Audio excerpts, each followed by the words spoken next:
topic of my discussion is Sandeep Maheshwari. Sandeep Maheshwari is a great motivational speaker. Hundreds of students commit suicide every year. Why? When they can't get marks according to their expectations. I want to give an example of cricket.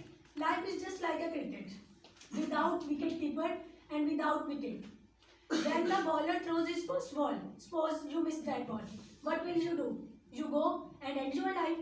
Whether your parents will say to you, get out of our home or end your life. No, our parents never said this to us. They said, if you missed one ball, don't worry. You have more and more balls. You can go and change your life. So don't end your life if you can't get marks in 1 year. Try hard, try with new power, new courage, and one day you will get excellent marks, greater than your expectations, and that day will be the best day of your life. That from my side. In the end, I want to say thanks to Sir Asar Yaqub for making me so confident.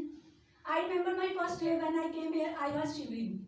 But now I can speak here confidently. Thank you, sir. MashaAllah. Very good. Thank you.